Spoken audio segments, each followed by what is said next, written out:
नमस्कार दोस्तों, आपके अपने YouTube चैनल राकेश बलोदा झुंझुनू पे स्वागत है। तो आज अपने AMRS के बारे में आपको वैकेंसी आई थी और उस वैकेंसी के बारे में मैंने कंप्लीट डिटेल है वो कल के जो वीडियो में आपको प्रोवाइड करा दी थी। उसके बाद में आपके कमेंट क्या क्या देखने को मिले थे मेरे को, उनके बारे में डिटेल पूर्वक अपन बात करेंगे। तो आज अपन बात करेंगे जो AMRS लाइब्रेरियन का जो ऑफिशियल सिलेबस है उसके बारे में बात करेंगे डिटेल पूर्वक कि उस सिलेबस में क्या दिया गया है, आपके पॉइंट क्या क्या है। कि पहला पॉइंट तो यह है कि सर सिलेबस क्या होगा।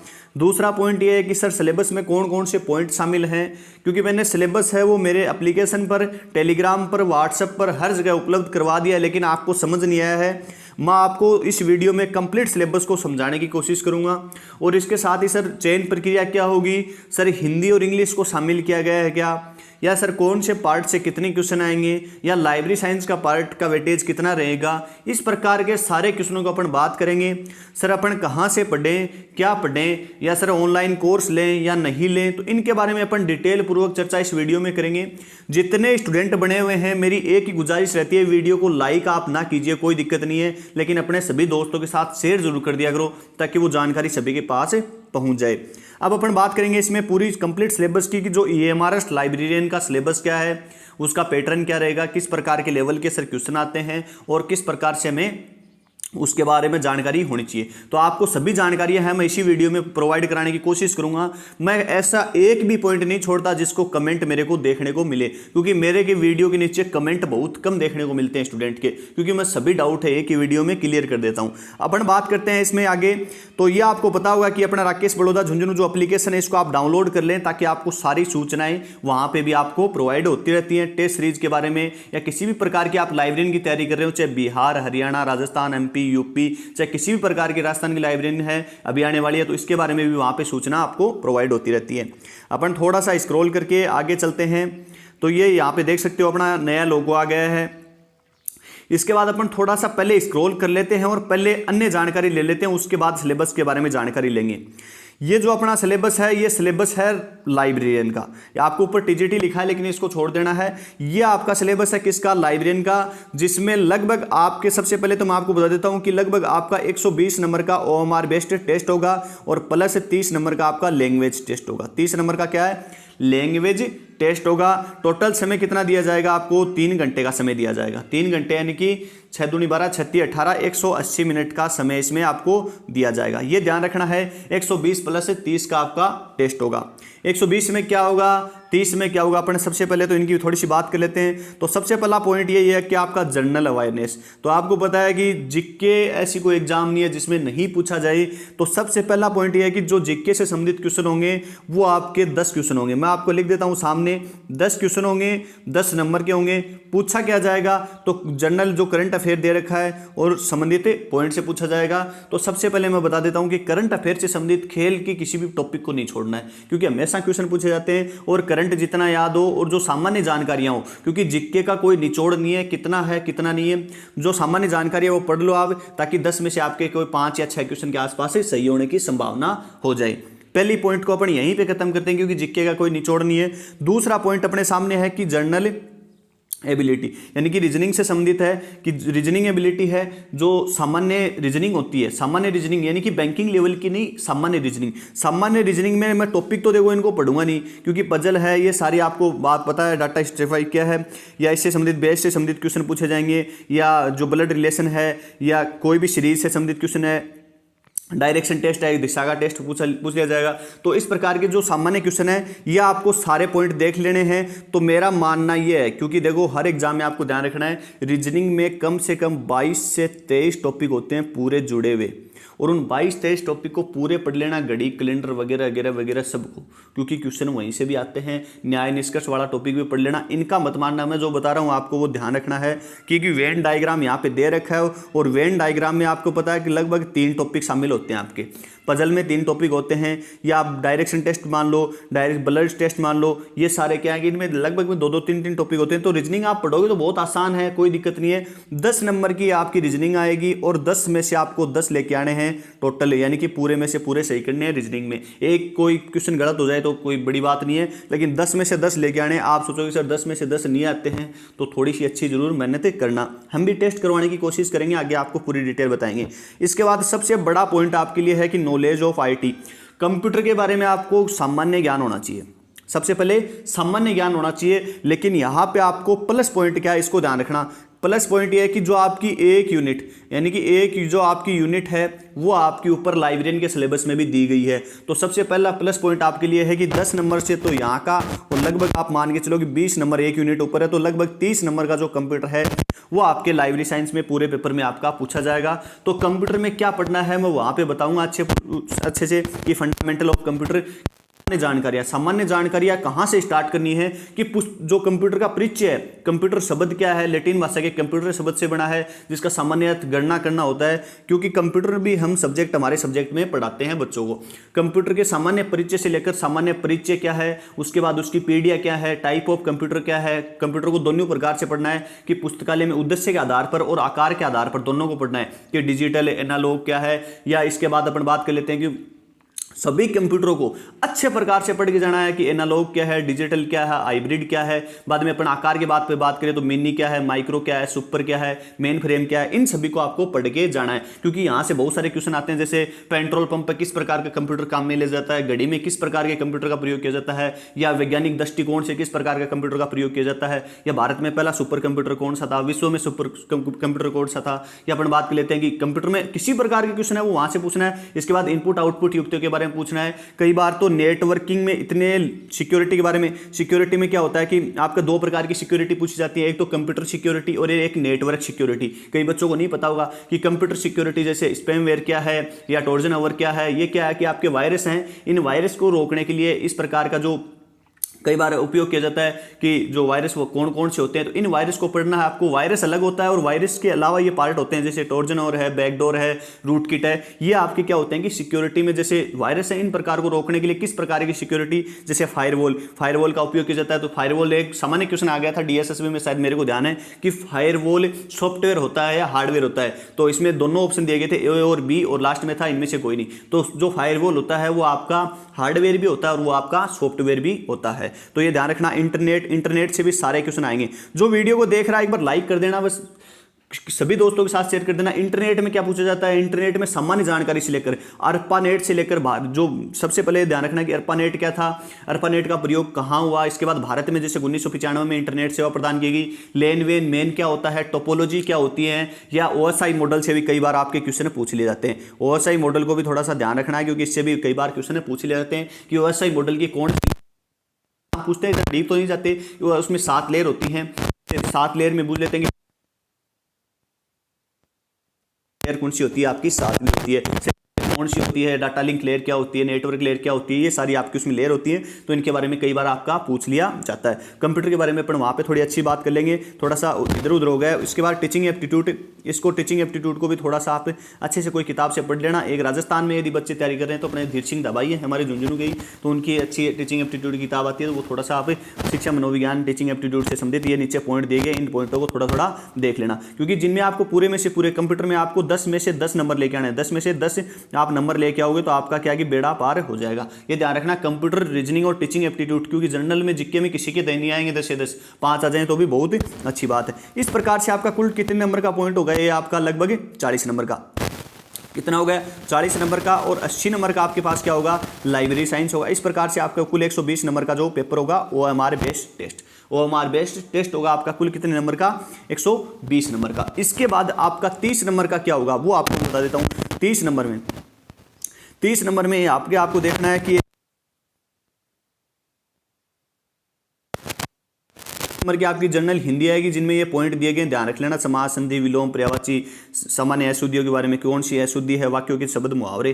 तो ये थोड़ा थोड़ा आप पढ़ोगे तो 10 में से 10 आप आराम से स्कोर कर सकते हैं। नीचे इंग्लिश है, इसमें आपको कितनी आएगी, 10 नंबर की आएगी, और 10 नंबर की आपकी क्षेत्रीय भाषा के बारे में आपसे पूछा जाएगा। कई क्षेत्रीय भाषा जैसे मान लेता हूं कि जैसे हिंदी है और राजस्थान में हिंदी चलती है, तो इसकी प्रकार आपको चॉइस करोगे वहां पे, तो उसी प्रकार से आपके जैसे हिंदी के क्या हो जाएंगे, टोटल 20 क्वेश्चन हो जाएंगे।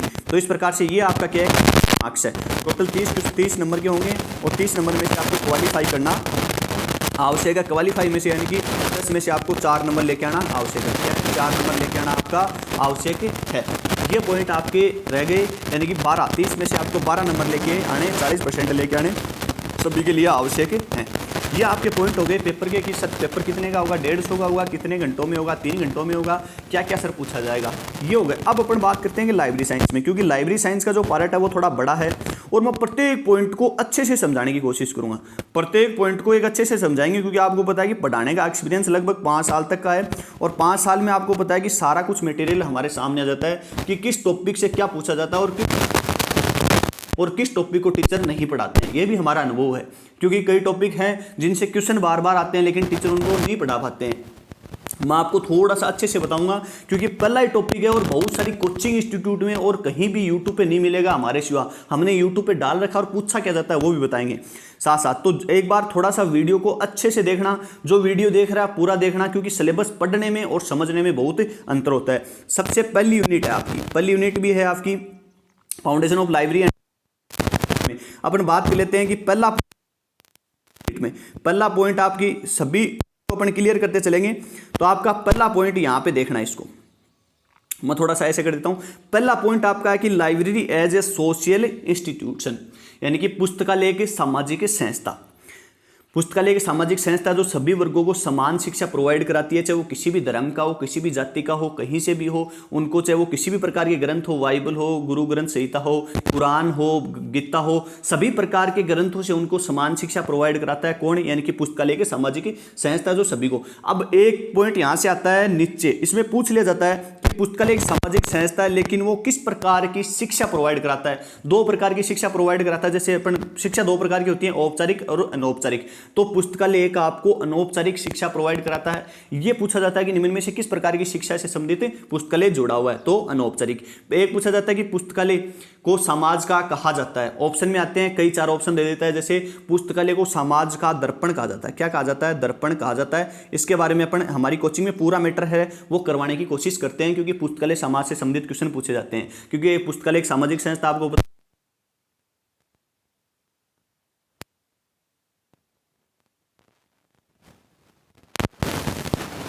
जो जो पॉइंट्स रहेंगे मैं बता दूंगा आपको किन किन से रहेगी। इसके बाद सोशल एंड जो हिस्टोरिकल फाउंडेशन, इस प्रकार के ध्यान रखना क्वेश्चन है वो लाइब्रेरी साइंस से पूछे जाते हैं। अब आप पूछोगे सर सोशल क्या होता है, हिस्टोरिकल क्या होता है, यानी कि ऐतिहासिक विकास का अपन बात कर लेते हैं कि सर अमेरिका में किस प्रकार से विकास हुआ। तो मेलविन डेवी थे सन 1887 में, यानी कि 5 जनवरी सन 1887 में लाइब्रेरी ऑफ इकोनॉमी की स्थापना की थी उन्होंने। या लाइब्रेरी जर्नल जो पत्रिका थी, या लाइब्रेरी मिसलेनी जो पत्रिका थी। भारत में पुस्तकालय विज्ञान का विकास कैसे हुआ, सियाजीराव गायकवाड़ कौन थे, किस प्रकार के W.A. बोर्डन को लेकर आए सन 1910-11 में। इसके बाद लाइब्रेरी मिसलेनी पत्रिका प्रकाशित की सन 1912 में, किस प्रकार की भाषाओं में प्रकाशित हुई। इसके बाद भारत में किस प्रकार के चालू किए गए। अब आप पढ़ोगे सर हमारे तो कोर्स दिए ही नहीं गए, तो वो ऐतिहासिक विकास और सोशल विकास ही है पुस्तकालय विज्ञान का। तो वहां से क्वेश्चन आपके पूछे जाते हैं। यहां से दूसरा पॉइंट आपका क्लियर हो गया। तीसरा पॉइंट आपका क्या है कि डेफिनेशन टाइप ऑफ लाइब्रेरीज। सबसे ज्यादा क्वेश्चन आते हैं यहां से, 80 क्वेश्चन में से 1 या 100% पूछे जाते हैं कि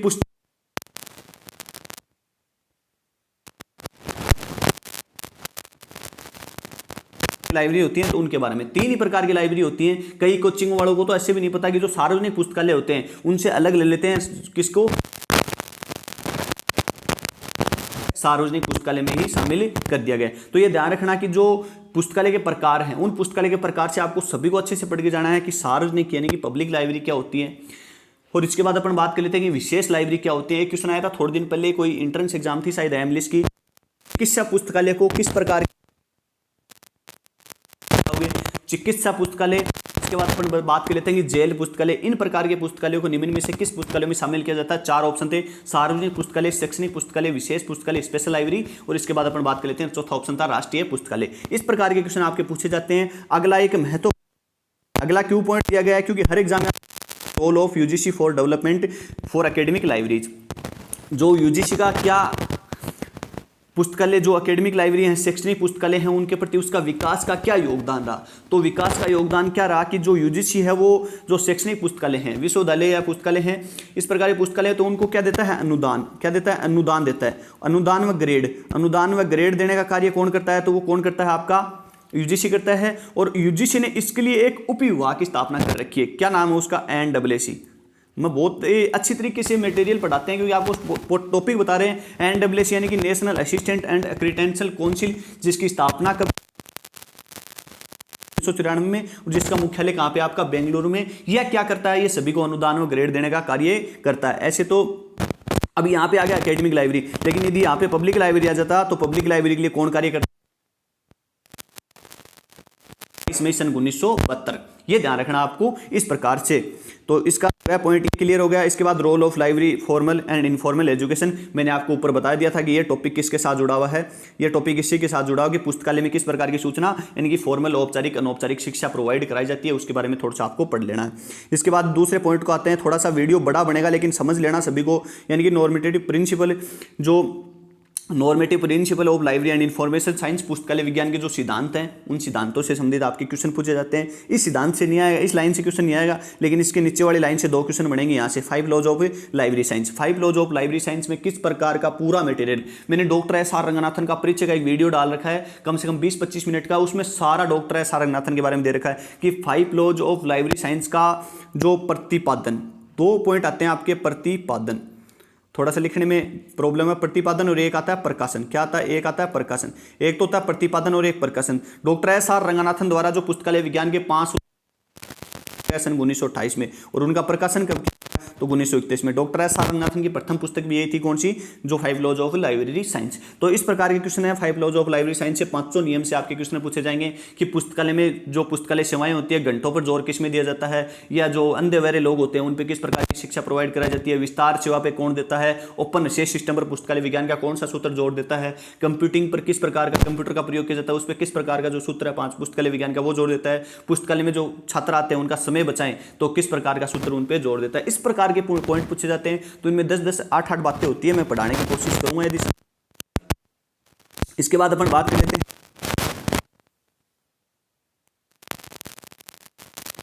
बड़ौदा लाइब्रेरी है, उसको ध्यान रखना। बड़ौदा लाइब्रेरी एसोसिएशन के बारे में 1910-11 के बारे में, क्योंकि उसका स्थापना किसने की थी? सियाजी में थोड़ा सा ध्यान था कि सियाजीराव गायकवाड़ का जन्म कब हुआ। तो मेरे ध्यान है कि 6 फरवरी सन 1939 को जन्म हुआ था उनका। कब? 6 फरवरी। 6 फरवरी सन 1939 को उनका जन्म हुआ, और 11 मार्च 1939 में नहीं हुआ था उनके। 11 मार्च और 1939 में तो उनकी मृत्यु हो गई थी। ये थोड़ा सा देखना पड़ेगा, क्योंकि एग्जाम मैंने एक बार थोड़ा विकिपीडिया सर्च किया था। इस प्रकार से उनकी कोई डीओ भी है, क्योंकि वो क्षेत्र में तो आपके राजा बन गए थे। क्या हो गए? जन्म कहाँ से होगा? 1939 में, क्योंकि 1910 में तो उन्होंने स्थापना की थी। 1875 में तो वो राजा ही बन गए थे, और वो जन्मे थे सन 1863 में। याद आ गया भाई, कितनी फरवरी? 6 फरवरी 1863 के आसपास। थोड़ा सा नोट में लिख लिया तो, क्योंकि इस प्रकार के क्वेश्चन है वो कई बार पूछ लेते हैं। इसके बाद कॉर्पोरेशन है, library corporation and resource sharing library network. तो पुस्तकालय संसाधन सहभागिता, पुस्तकालय मैं आपको थोड़ा सा बता देता हूं। जो वीडियो देख रहे हैं वो साथ पॉइंटों को लिखते रहना। पुस्तकालय संसाधन सहभागिता, यानी कि पुस्तकालय संसाधन सहभागिता का पुराना नाम क्या था? पुस्तकालय सहयोग। पुस्तकालय सहयोग। अब एक क्वेश्चन मैं आपको थोड़ा सा बता देता हूं कि आपको समझ आ जाए, क्योंकि समझ आने का मेरा मेन मकसद ये रहता है कि जितना भी समझ आए। एक क्वेश्चन आया था थोड़े दिन पहले एक एग्जाम में कि निम्न में से किनमें पुस्तकालय में संसाधनों का आपस में आदान प्रदान या संसाधन सहभागिता नहीं की जाती? तो 4 ऑप्शन थे। पहले ऑप्शन में था कर्मचारी। किसमें? कर्मचारी। दूसरे ऑप्शन में था पाठक। तीसरे ऑप्शन में था पुस्तक।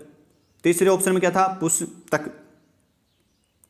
और चौथे ऑप्शन में क्या था? चौथे ऑप्शन में दिया गया था कि पाठ्य, जो पुस्तकालय में जो सामग्री होती है, यानी कि पुस्तकालय सामग्री। इनमें से निम्न में से किसमें एक जो संसाधन सहभागिता का, या निम्न में से किसमें एक संसाधन जाता? ध्यान रखना, कर्मचारी भी एक दूसरे पाठ पुस्तकालय। संसाधन सहभागिता होती क्या है? किसी को तो ये नहीं पता होगा। 2 या 2 से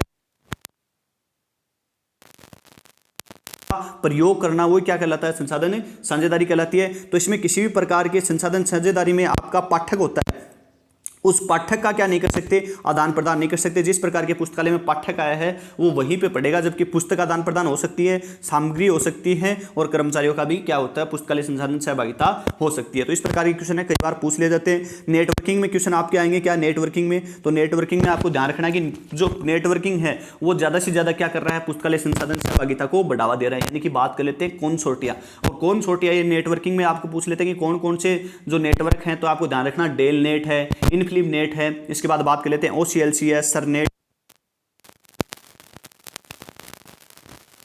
है, जो सबसे ज्यादा क्या कर रहे हैं कि पुस्तकालय संसाधन सहभागिता को बढ़ावा दे रहे हैं। इनसे संबंधित एक क्वेश्चन पूछा जाता है कि डेलनेट के बारे में, इनफिनिटी नेट की कौन कौन सी सेवाएं हैं, इनफिनिटी नेट किसके द्वारा संचालित है, इनफिनिटी नेट सोल सॉफ्टवेयर, इन प्रकार के क्वेश्चन आपके हैं। अगले में थोड़ा सा स्पीड से बता देता हूं क्योंकि टाइम बहुत ज्यादा लगेगा इस वीडियो में, कई यूनिट है तो मैं साथ ले लेता हूं। इसमें आपके जो लॉज ऑफ इन्फॉर्मेशन ये कुछ नहीं है, लाइब्रेरी रजिस्ट्रेशन पुस्तकालय अधिनियम की आवश्यकता कभी नहीं पूछते, क्योंकि पुस्तकालय अधिनियम में आवश्यकता आपको पता है कि पुस्तकालय का अच्छे से संचालन हो, उसका समय समय पर आपको अनुदान मिलता रहे, ये सारी उसकी आवश्यकताएं होती है। तो ये थोड़ा सा आपको ध्यान रखना है। इसके बाद ध्यान रखना कि पुस्तकालय अधिनियम, लाइब्रेरी रजिस्ट्रेशन इन इंडिया, तो ये ध्यान रखना कि पुस्तकालय अधिनियम में भारत 19 राज्यों में है, दो लेना, 2 क्वेश्चन 100% आने की कोशिश रहेगी, क्योंकि इस प्रकार के पॉइंटों से आते हैं, इनमें से नहीं आएंगे, लेकिन इनसे प्रकार के क्वेश्चन हैं वो ध्यान रखना कि पूछा जाता है। महाराष्ट्र लाइब्रेरी एक्ट पूछ लेंगे, कर्नाटक पूछ लेंगे, निम्न को मिलान करवा लेंगे। प्रेस एंड रजिस्ट्रेशन 1800, बताओ भाई 1867 स्थापना की गई थी, किस प्रकार से स्थापना की गई थी। डिलीवरी ऑफ बुक एक्ट सन 1954। डिपोजिटरी पुस्तकालय कितने हैं भाई, और क्या क्या काम होता है, कोई भी प्रकाशक है, कोई भी आपकी जो लेखक है वो प्रति छापता है, तो एक प्रति है वो 4 डिपोजिटरी पुस्तक में 30 दिन के अंदर अंदर, समय सीमा पूछी गई है 30 दिन के अंदर अंदर उनमें क्या होता है, भेजनी होती है। और इसके बाद अपन बात कर लेते हैं कि कॉपीराइट एक्ट सन 1957। अब आप बोलोगे सर कभी तो आप 1957 बोलते हो और कभी 1958 बोलते हो, तो 1957 में इसको बनाया गया था और लागू कब किया गया था, सन 1958 में। 1958 की भी डेट याद रखनी है, कई बार पूछ लेंगे तो क्या थोड़ा समस्या हो जाएगी। 21 जनवरी सन 1958 को इसको लागू कर दिया गया था।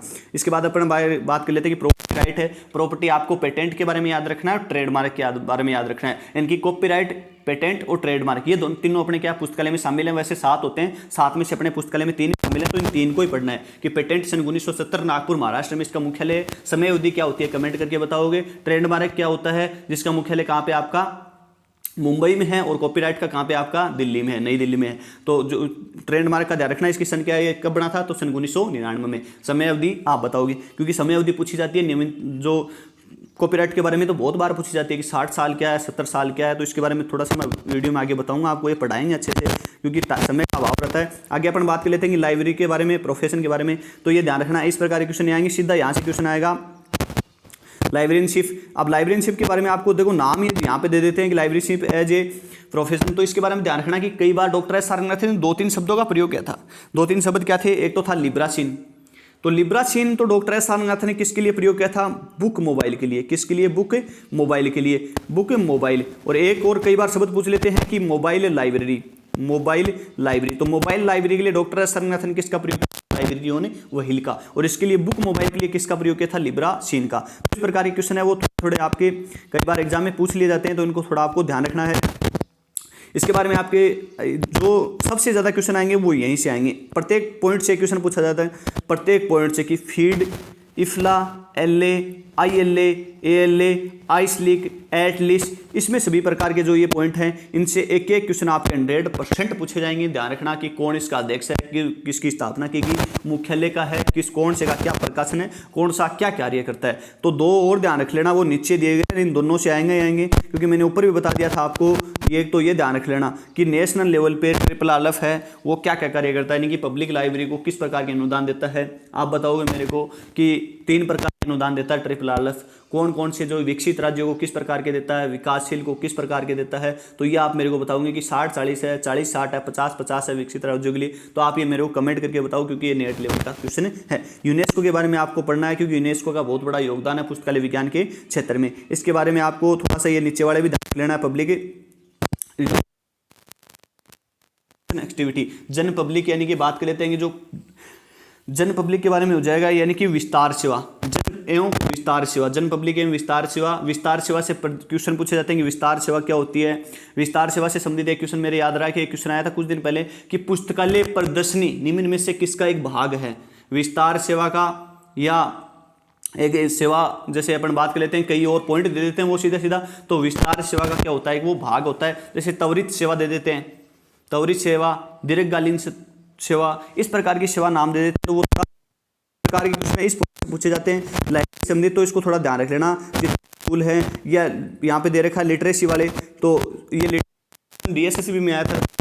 जो बच्चे पेपर दे के आए थे मेरे को बताया भी था कि पाल जी जरकोर्सी जो सूचना साक्षरता शब्द का प्रयोग किया था। तो इस प्रकार के क्वेश्चन आपके पूछे। थोड़ा सा मैं स्पीड से ले लेता हूं क्योंकि ये पॉइंट थोड़े बड़े हो जाएंगे। नॉलेज ऑर्गेनाइजेशन के बारे में आपके क्वेश्चन पूछे जाएंगे, डिटरवल से संबंधित। यूनिवर्स ऑफ नॉलेज की ब्रेन चेंबर की उदाहरण किसके द्वारा दी गई थी, डॉक्टर सारंगनाथन के द्वारा। डिफरेंट टाइप ऑफ सब्जेक्ट है, यानी कि पुस्तकालय में जो सब्जेक्ट होते हैं उनका जो प्रकार है, जैसे पटलीकरण क्या होता है, अनाच्छेदन क्या होता है या विच्छेदन क्या होता है, किस प्रकार के सब्जेक्ट होते हैं उनके बारे में आपका पूछा जाता है। बायोकेमिस्ट्री क्या होता है, केमिस्ट्री क्या होता है, इस प्रकार के क्वेश्चन आते हैं। इसके बाद आपके बिब्लियोग्राफी यानी कि बिब्लियोग्राफी से संबंधित बहुत बार क्वेश्चन पूछे जाते हैं। और ये क्वेश्चन पॉइंट आपको इसके बारे में लास्ट में ऐसे बताऊंगा क्योंकि कई के ऐसे क्वेश्चन है बिब्लियोग्राफी के बारे में पूछ लेते हैं, जैसे स्टैटिक बिब्लियोग्राफी, या बात कर लेते हैं कि बिब्लियोग्राफी डिस्क्रिप्शन के बारे में पूछ लिया जाता है कि बिब्लियोग्राफी क्या है, बिब्लियोग्राफी का जनक कौन है, fathers of bibliography, fathers of bibliometrics और फादर्स ऑफ बिब्लियोग्राफी क्लासिफिकेशन। इस प्रकार के क्वेश्चन आपके कई बार पूछे जाते हैं। इसके बाद अपन आगे बात कर लेते हैं कि कैटलॉग के बारे में। तो कैटलॉग के बारे में मैं आपको सीधा सीधा बता देता हूं। कैटलॉग इसमें पॉइंट में क्या दिया गया है, कैटलॉग प्रपोज यानी कि उसके उद्देश्य बताएं, structure, type of physical form including OPAC. Physical form including का मतलब होता है कि जो पुस्तकालय में कैटलॉग है, सूचीकरण है, उस सूचीकरण के उद्देश्य, सूचीकरण का उपयोग, ये ध्यान रखना। सूचीकरण के उद्देश्य क्या है, क्योंकि सूचीकरण अपन पुस्तकालय में एक व्यवस्थित तरीके से जो पुस्तकों को व्यवस्थित करेंगे तो पाठक का समय बचेगा, पाठक को जल्दी पुस्तक मिलेगी और एक थोड़ी सुंदरता भी रहेगी पुस्तकालय में। और कैटलॉग कार्ड में जो नंबर होते हैं उनके अनुसार हमें पुस्तक अच्छे से व्यवस्थित होगी तो मिलेगी नहीं। तो अपन बात करें तीसरी रेंज पे पुस्तक रखी हुई है कैटलॉग कार्ड में, तो तीसरी रेंज का नंबर लिखा हुआ है, लेकिन कोई मेरा जैसा गया और वो तीसरी रेंज से उठा के 5वीं में रखा है उस पुस्तक को, तो वो पुस्तकालय थोड़ा सा क्या कैटलॉग सूचीकरण अच्छे से होगा, व्यवस्थित होगा। तो वर्गीकरण और जो सूचीकरण है दोनों आपस में मिले जुले पॉइंट है, तो इनसे एक बार एग्जाम क्वेश्चन पूछा जाता है। और यहाँ पे फिजिकल फॉर्म की बात कर लेते हैं, तो फिजिकल फॉर्म में सूचीकरण यानी कि online access public catalogue OPAC के बारे में पूछा ही जाता है। लेकिन फिजिकल फॉर्म में अपन बात कर लेते हैं कि क्वेश्चन कैसे आते हैं। रिपोर्ट में अपन पूछ लेते हैं कि जो पुलिंदा नुमा सूची है, पुलिंदा नुमा सूची का लगभग 1773 के आसपास इसका प्रयोग किया गया था। 53-73 है, तो उसको थोड़ा सा ध्यान रखना। पुलिंदा नुमी सूची की साइज क्या होती है। इसके बाद अपन बात कर लेते हैं कि जो फिजिकल सूची में अपन बात कर लेते हैं सूची पत्रक की साइज क्या होती है, सूची पत्रक का उपयोग कहाँ के बारे में। इसके बाद में अपन बात कर लेते हैं कि और भी जैसे कई सूची पत्रक होते हैं तो उनके बारे में। जैसे पुलिंदा नुमा सूची को क्या कहते हैं, आपका शिव सूची भी बोलते हैं। जैसे उसकी साइज पूछ ली 6x4, ये ध्यान रखना। और ये तो होती है इंच में। और जैसे सेमी में पूछ ले तो सेमी में कितनी होती है, 15x10 सेमी। तो ये थोड़ा सा इनके साइज के बारे में और ध्यान रखना, पढ़ लेंगे। आगे मैं वीडियो बनाने की कोशिश करूंगा। मैंने इसके लिए टेस्ट सीरीज बना रखी है, बिल्कुल सभी पॉइंटों से लगभग 40 मॉडल टेस्ट पेपर मैंने पहले ही तैयार कर लिए थे, उनको अपलोड कर दिया है मेरे एप्लीकेशन में, वहां से उसको ज्वाइन कर सकते हैं। लगभग 499 रुपये पेमेंट है। अब आप बोलो सर पेमेंट ज़्यादा ले रहे हो, अरे आप एकलव्य मॉडल वालों को 1500 रुपये फीस दोगे फॉर्म भरने की, तो 500 रुपये हमें देने में क्या है, जहाँ से हम आपको इतना अच्छा मटेरियल प्रोवाइड कराएंगे, सारा कुछ मटेरियल। और देखो पढ़ने के लिए पैसा खर्च करना पड़ता है, आपको पता है कि एक एक क्वेश्चन के लिए इतनी मेहनत लगती है, पूरी टीम लगी रहती है एक एक क्वेश्चन को बनाने में। उसको कहाँ से बनाना है, कैसे उसको प्रिंट करना है, कैसे उसको एप्लीकेशन में अपलोड करना है, कहाँ से क्या, एक एक क्वेश्चन के पीछे 5-5 व्यक्ति काम करते हैं। उसकी लास्ट में प्रूफ रीडिंग कहाँ से होगी, कैसे होगा, तो ये है थोड़ा सा इसको ध्यान रखना है। तो इसकी कोई ज़्यादा पेमेंट नहीं है, उसमें आपको 499 में अपन सभी तो टेस्ट पेपर आपको अपलोड करा दिए हैं, उनकी पीडीएफ भी अपलोड करवाएंगे। पीडीएफ अपलोड कर देंगे तो आपको पीडीएफ भी उनकी मिलेगी विद आंसर के। इसके बाद उनके जो वीडियो हैं वो भी अपन कोशिश करेंगे वीडियो बनाएंगे सभी 40 टेस्ट पेपर की, ताकि आपका सारा कुछ मटेरियल क्या हो जाए, कंप्लीट तरीके से उसमें टेस्ट पेपर में आ जाए। तो इसको ध्यान रखना है कि कैटलॉग से संबंधित, कैटलॉग के बारे में सभी आपका जो स्ट्रक्चर के बारे में संबंधित पूछा जाएगा। इसके बाद मेथड ऑफ नॉलेज ऑर्गेनाइजेशन के बारे में आपका पूछा जाएगा। जनरल थ्योरी, लाइब्रेरी क्लासिफिकेशन, पुस्तकालय वर्गीकरण है जनरल थ्योरी के बारे में। जनरल यानी थ्योरी सामान्य होती है, जैसे क्लासिफिकेशन शब्द है वो लैटिन भाषा के क्लासिस शब्द से बना, जिसका शाब्दिक अर्थ होता है वर्ग करना या विभेदन करना। या पुस्तकालय वर्गीकरण की परिभाषाएं, जैसे डॉक्टर एस सारनाथ ने कौन सी दी थी, WC वेरविक शेष ने कौन सी दी थी, इस प्रकार की परिभाषाएं हैं। क्लासिफिकेशन के बारे में ध्यान रखना है। या क्लासिफिकेशन में थ्योरी जो स्पेशल लाइब्रेरीज क्लासिफिकेशन के बारे में, तो जो कई पुस्तकालय विधियाँ होती हैं क्लासिफिकेशन की, उनके बारे में भी के बाद में थोड़ा कोशिश करूंगा, ऐसी कोई बात नहीं है। सबसे ज़्यादा क्वेश्चन आएंगे यहाँ से, CC, DDC और UDC, तीनों के लिंक डिस्क्रिप्शन में मिल जाएंगे। मैंने अच्छे तरीके से बताया, कोई भी डाउट नहीं रहेगा। CC क्या होती है, DDC क्या है, UDC क्या क्या है। तो इसकी नीड नोटेशन के बारे में आपने आपको पहले बता दिया है कि नोटेशन क्या होता है। अंकन दो प्रकार के होते हैं, शुद्ध अंकन, विशिष्ट अंकन। किस प्रकार की वर्गीकरण पद्धति में कौन से अंकन का प्रयोग किया गया, सीधा ये पूछता है कि डीडीसी में किस प्रकार का अंकन प्रयोग किया गया, शुद्ध, और सीसी में किस प्रकार का अंकन प्रयोग किया गया है, अशुद्ध अंकन का। अशुद्ध अंकन क्या होता है ये मैं आपको देखो बता नहीं सकता, वीडियो डाल रखा है मैंने, डिस्क्रिप्शन में डाल दूंगा लिंक। इसके बारे में ध्यान रखना है। सब्जेक्ट क्लासिफिकेशन के बारे में ध्यान रखना है। सब्जेक्ट क्लासिफिकेशन जेडी ब्राउन के बारे में थोड़ा ध्यान रखना भाई, क्योंकि वो थोड़ा महत्वपूर्ण व्यक्ति हो गया है। थोड़ी एक स्थान सिद्धांत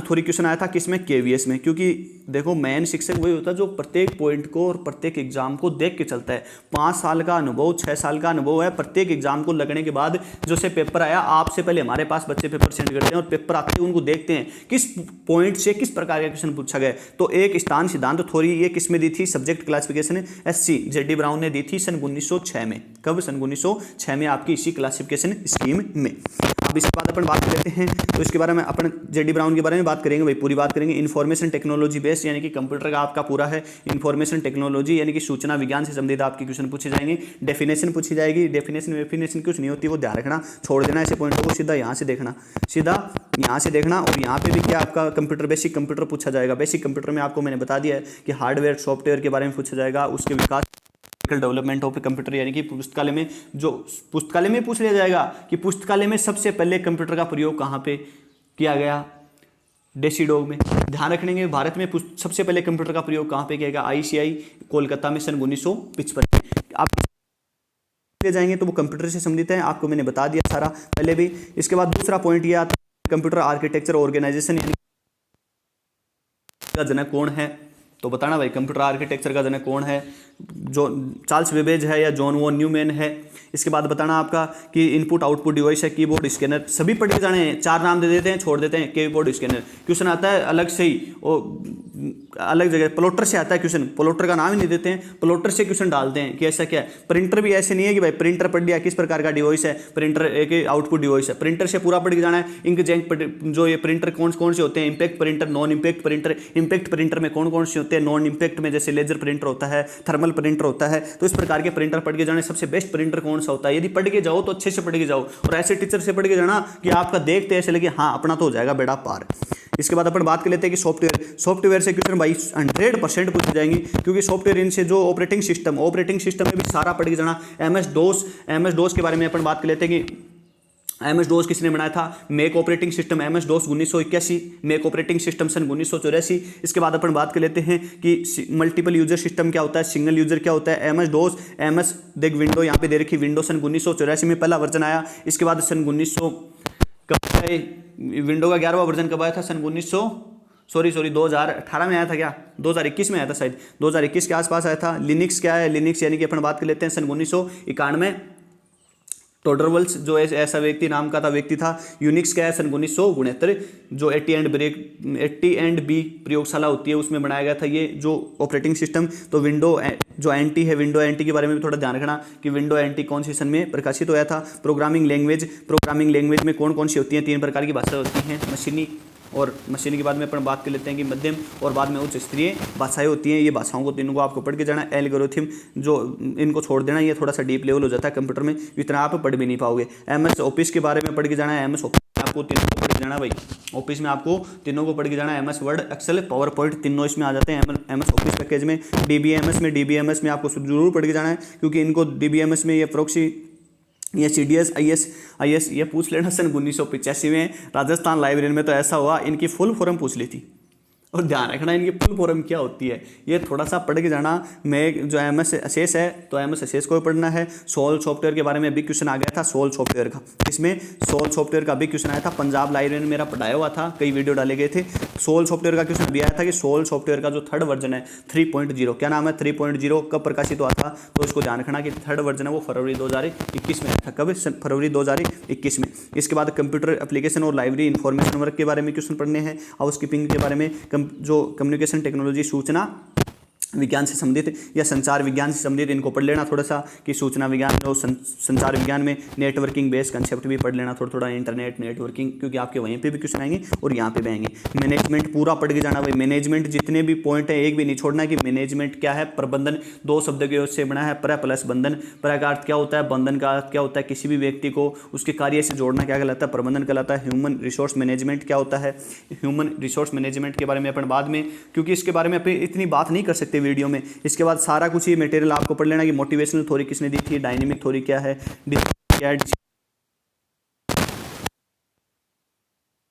क्योंकि मैनेजमेंट में आपकी सभी पढ़नी है, कंसेप्ट भी पढ़ना है, डेफिनेशन भी पढ़नी है, स्कोप भी पढ़ना है, क्योंकि जो मटेरियल दिया गया scientific management, principle of scientific management,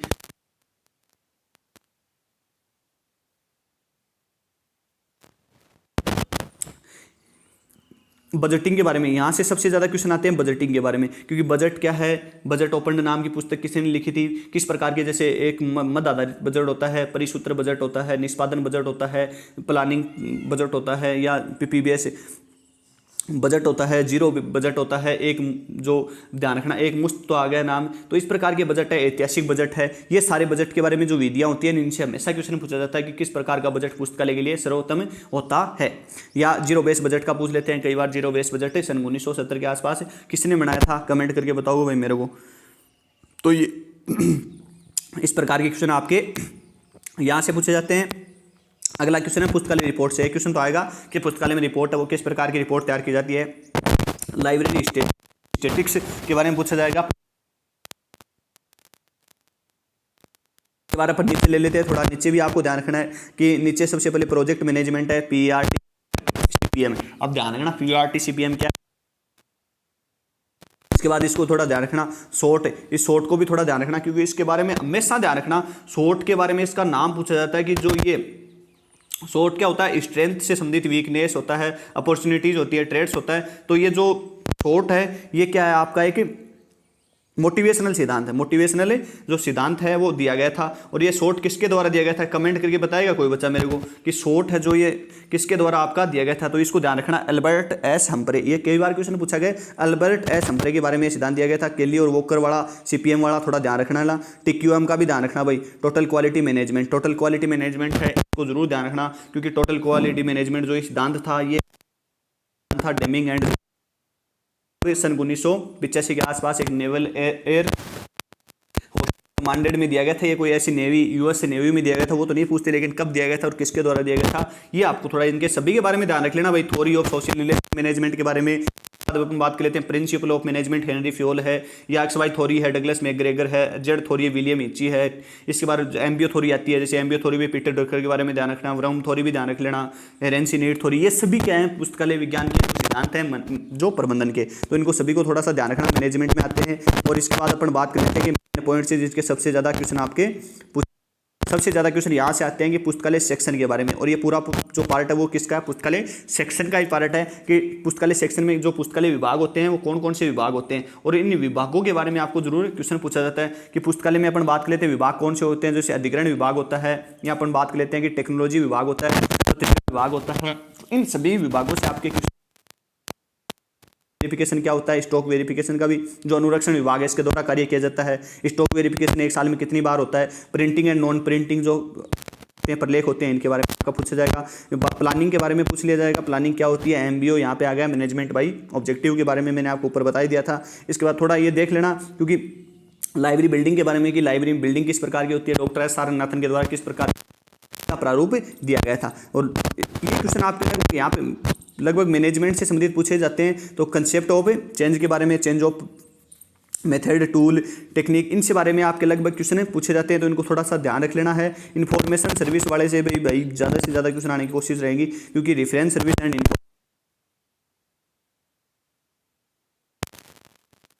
printing क्या होते हैं, आपके स्रोत ये क्या होते हैं, इनमें देख लेना। सारे दे रखे होंगे जो मैं बोल रहा हूँ कि प्राथमिक different type of information source, ये रहा कि फिजिकल क्या होते हैं या नॉन प्रिंटिंग क्या होते हैं। प्राथमिक स्रोत डेनिस हिंची ने किस प्रकार के बांटे थे। CW हेंसन ने 2 प्रकार के स्रोत जो विभाजन किया था, प्राथमिक और द्वितीय। डेनिस हिंची इन्होंने 3 प्रकार के बांटे थे, प्राथमिक, द्वितीय, तृतीय। कौन सा सूचना स्रोत किस में आता है यह पूछा जाता है। कि जैसे अपन बात कर लेते हैं कि पीरियोडिकल्स है, वो किस प्रकार के सूचना स्रोत में आते हैं, वो आपके कौन से में आएंगे, पीरियोडिकल्स प्राथमिक सूचना स्रोत में शामिल होते हैं। तो ये सूचना स्रोत पढ़ लेना, ईयर बुक क्या होती है, रेफरेंस बुक क्या होती है, एटलस क्या है, ये सारे आपके मैं आपको पढ़ाने की भी कोशिश करूँगा। इसके बाद बिब्लियोग्राफीज के बारे में पढ़ लेना, रेफरेंस सर्विस यानी कि संदर्भ सेवा का जो सर्वप्रथम आगमन है पुस्तकालयों के क्षेत्र में वो 1937 में किसने किया था, डॉक्टर एस सारंगनाथ ने सर्वप्रथम संदर्भ सेवा को पुस्तकालय के क्षेत्र में लागू किया था।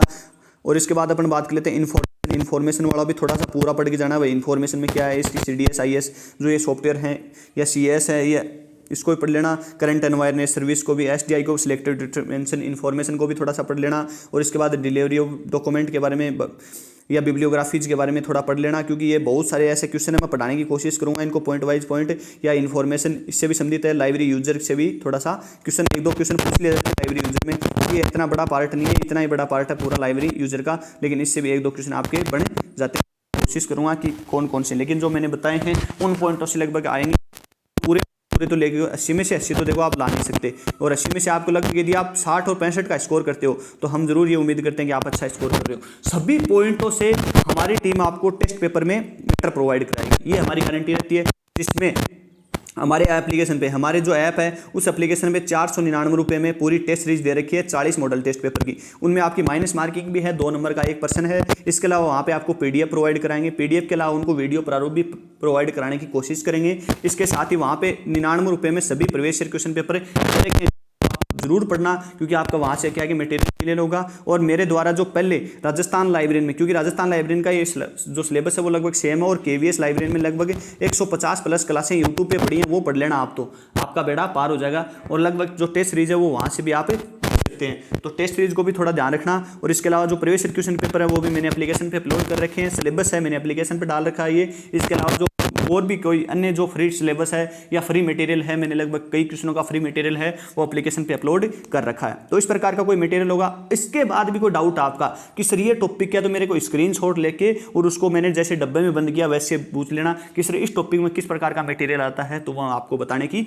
कोशिश करूँगा। क्योंकि बड़ा हमारे डिजिटल बोर्ड की हमारे पास है थोड़ी सी अभाव, और डिजिटल बोर्ड का अभाव होने का थोड़ा सा नहीं समझा पाते हैं। नहीं तो इस सिलेबस को ऐसा डिस्क्रिप्टिव करते पूरा विस्तार पूर्वक कि आप ऐसे सोचते हैं हमारे तो सिलेबस पूरा याद हो गया। सिलेबस पूरा याद होना ही बच्चे का पहला मकसद होता है। हमारा सबसे पहले कोचिंग का मेन उद्देश्य होता है, कोई भी नया स्टूडेंट आता है उसको सिलेबस दो भाई, और सिलेबस नोटबुक में चिपकाओ उसको, और चिपवाने के बाद उसका चालू करो मटेरियल। हम पूरे पुस्तकालय वहाँ से लेकर लाइब्रेरी यूजर तक, पुस्तकालय में प्रयोग होने वाले लाइब्रेरी यूजर क्या होती है, पाठक प्रोफाइल किस प्रकार से बनाई जाती है, ये आपका यूजर वाले पार्ट में आता है। लाइब्रेरी पुस्तकालय सामाजिक संस्था से लेकर पूरा मटेरियल को अच्छे से डिस्क्रिप्टिव पढ़ाते हैं। अभी ऑनलाइन बैच स्टार्ट नहीं किया है, आप एप्लीकेशन डाउनलोड कर लो, ऑनलाइन बैच स्टार्ट होगा तो आप ना दे दी जाएगी। और कोई भी पॉइंट में सकते हैं, एग्जाम का भी कुछ फिक्स नहीं है। आपके आज यानी कि कल से लेकर 18 अगस्त तक आपके फॉर्म भरे जाएंगे। और इसके अलावा कोई और मटेरियल होगा तो हम क्लास लेंगे, तो भी क्लास आपकी 3 या 4 दिन से हमारे यूट्यूब पे लगभग 100 क्वेश्चनों के आसपास या 120 क्वेश्चनों की एक मैराथन क्लास डाल देंगे, जिनमें आप 2-3 दिन में अच्छे से उसको याद करोगे। उसके बाद 3-3 दिन के गैप से लगभग क्लासें आपको प्रोवाइड करा देंगे। कंटिन्यू तो नहीं करा पाएंगे, क्योंकि आपको पता है कंटिन्यू 100 क्वेश्चन बनाना एक टीम के लिए कितने मेंबर लगते हैं, क्योंकि अच्छे प्रकार के क्वेश्चन उनको डिस्क्रिप्टिव करवाना और थोड़ा सा समय लगता है। उसके बारे में अपन कराने की कोशिश करेंगे आगे। जितने भी चैनल को सब्सक्राइब कर लेना, अपने सभी दोस्तों के साथ शेयर करना। आगे कोई